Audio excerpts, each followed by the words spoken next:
Və əgər normal və doğal da baxsaq, bu hərəkət 14 yaşındadır, yeni hərəkət. Qardaşlar, bazılar, bunu göndərməliyik gürdərliyə, əskərliyə. O qədər qalmadı. 3-4 ilə bunu biz belə normal və doğal da baxsaydıq, yollamalıydıq. Ona görə hazırlığımız olmalı. Ola bilsin ki, əlbəttə, bəziləri deyirlər, bu çöhrəqanlı, bəzi şeylər deyir, amma düz çıxır, bəzi çoxu da düz çıxmır. Məsələn, bu adam deyib ki, Bakıda bir zaman hazır olmalıyıq, hazır olun, 6 ay kiminlə, 1 ilə kimin, yəni bu zamana qədər biz Güney Azerbaycan Cumhuriyyətini qururuq.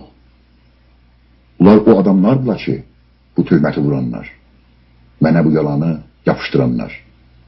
La ilahə deyirlər, illəllah demirlər. Yəni sözün yarısını eşidirlər, yarısını eşitmirlər. Yarısını bilirlər, yarısını bilərəkdən demirlər. Həməşə çöhrəqanlı o sözü bəli deyib, amma dalısında da bu deyib ki, əgər dünyada olan şərtlər, bugünkü şərtlər olursa, bu çox mühümdür. Bəli, bu günləri yuxara şərtlər var. Bilirsiniz, stratejinin dirəkləri var və ayaqları var. Güc, zaman və məkan, bunlar stratejinin dirəkləri və ayaqlarıdır. Əgər birisi bir strateji mətrəh edir ya bir qonunu stratejisi olaraq bir örgütün və təşkilatın və hərəkətin mətrəh edir, o hangi məkanda? O məkan mühümmüdür. Hangi zamanda? O zaman mühümmüdür. Məkanın və zamanın şərtləri var. Və güc, hansı gücdə, hansı gücə yiyələnərək, malik olaraq, sahab olaraq bunu mətrəh edir. Dünyada cərəyanda olan şərtlər o cür gedirsə, o cür qalırsa, görürsünüz ki, dünyada hər gün şərtlər dəyişir. Və bu günləri ölkələr hər şey verməyə hazırdılar, düz öz milli mənfəətlərini.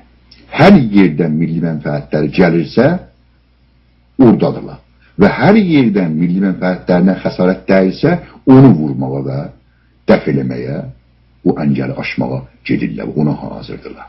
Ona görə dünya fırlanır və bir şəraitdə qalmır, şərtlər də dəyişilir. Şərtlər olsaydı, bəli. Yəni, İraqdan öncə İrana təxacüm olacaqdı. Bunu eləmədilər, hamısı da bugün barmaqların gözlərinə soxurlar. Hər halda şərtlər dəyişildi və o müddət və sürət ki, nəzərdə alınmışdı, o da dəyişildi. Əziz qardaşlarımız, bir də burada mən istəmirəm, ifrat eləyəm. Amma bu qədər deyim ki, mən Təbrizdə olanda bəzi məhəllələrdə bəzi ittilaat məmurları, İranın əmniyyəti və security məmurları dostlarımız çox incidirdilər. Dostlar bilirlər, mən məhəllə, şəhər ad gətirmirəm. Bunların biz bəzilərini tanınmamış dostların tərəqi ilə ki, ayrı kətlərdən və ayrı şəhərdən gətirirdik, çağırırdıq. Məsələn, filan çayın qırağına, filan körpünün yanına. Və orada nədir o ilmət oxuyarlar? Onun bizi ilə, onun vəsiləsinə, bıçağı ilə. Bunlara nəinki öldürək, lazım olan cəza və keyfə əblələrinə verilirdi. Əgər bu qədər üzləniblər, bu alçaq, xain şərəfsizlər ki, adını qoyub İmam-ı Zaman əskəri, adını qoyub müsəlman, adını qoyub İslam döyüşçüsü, İslam qoruqçusu, bu şəhidlərimizə toxin edir, ihanət edir. Şəhidlərimizin ailəsinə toxin və ihanət edir. Bizim məzlum millətin balalarına müzahim olurlar və onları incidirlər. Hər eləməz Sulduzda, Təbrizdə, hər yerdə. Bunlara cavab vermək lazımdır. Lazımdır, qiyam ola 10 nəfər, 100 nəfər, 1000 nəfər, 10 min nəfər cavab verir. Onları bircə hamısını tanımaq lazım. Bunlar bilsinlər. Əgər 1979-da Təbrizdə o millətin qanını içən və qanını tökən polisləri, pasbanları şaqqalayaraq, içkiyə bölərək mən Gördün Bahar Xiyabanında qırmızı bağın ağzına yaxın polisin pasbanın bədənini şaqqalayıb ikiyə bölmüşdülər. Yarısı bu ağacın üstündeydi Təbrizdə, yarısı o ağacın üstündeydi. Bunlar bilsinlər ki, sabahları Allah intiqam alar, Allahın da intiqamı millətin əliyle var. Bunların dana-dana gözlərini salacaqlar. Bu qədər millətlərinə xor baxmasınlar, millətlərini təhqir eləməsinlər, millətlərinə xiyanət eləməsinlər və eləyirlər bunları tanıyın, şinasayili və imkanlarınız daxilində çəkin bunları şəhər içinə və şəhər eşiyinə və lazım olan cəza və keyfərlərini verin. Bilsinlər ki, bunlar həmişə bu zülmlərinə və cinayətlərinə davam eləyə bilməyəcəklər. Bu qədər. Mən başınızı bundan artıq çox ağrıtmıram.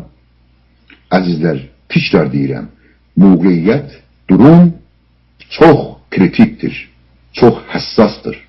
Ayıq olmalıyıq, özənli olmalıyıq, diqqətli olmalıyıq və bütün şəxsi ixtilafları bir kənara bıraxaraq, bir qırağa tullayaraq milli mənfəətlərimizi nəzərdə almalıyıq və milli mənfəət hamınındır. Bütün 35 milyon Güney Azərbaycanlının. Onlar gələcəklər, yəni neşə çaqqalsız olmaz.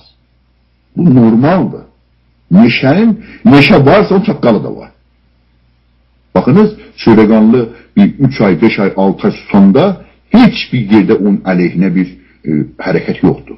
Bayrağımız bir 2 ay, 6 ay, 8 ay çox önəmli yerlərdə qaldırılmayanda bayrağın əleyhinə bir fəaliyyət və hərəkət yoxdur. Amma bir Çöreganlı bir danışdı, ya bayraq bir yerdə qaldırıldı. Görürsünüz ki, gene bu əlbəttə bütün intiqad, yəni tənqid və intiqad prinsiplərinə, kurallarına uyub tənqid və intiqad edənlərin hamısının əlinə öpürəm, ondan öpürəm, onlar bağrına basırım.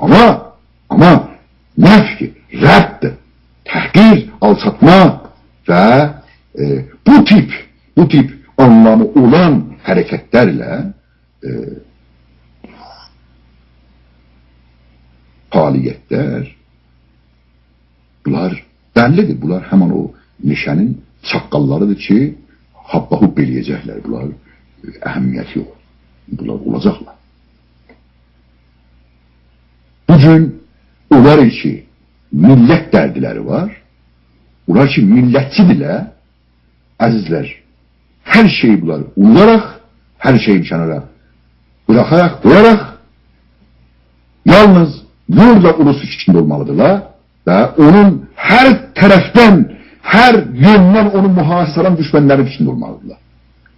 Tamam, baxınız, Rus durumu orada, Gürcülər durumu orada, Erməni orada, Fars orada, bu yandan bəzi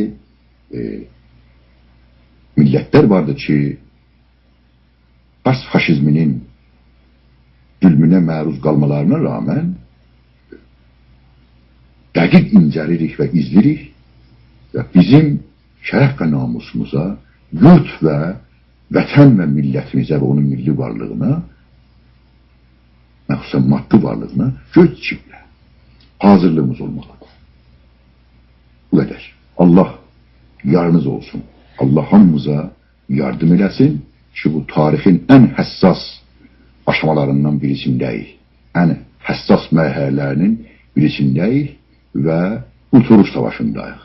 İnşallah başarıyla, uğurla bu mübarək və kutsal savaşı millətimizin istədiyi kimi ki, tam kurtuluşdur, tam özgürlüktür, tam bağımsızlıqdır və o da onun ən doğal və halal haqqıdır. Ona varaq və çataq inşallah.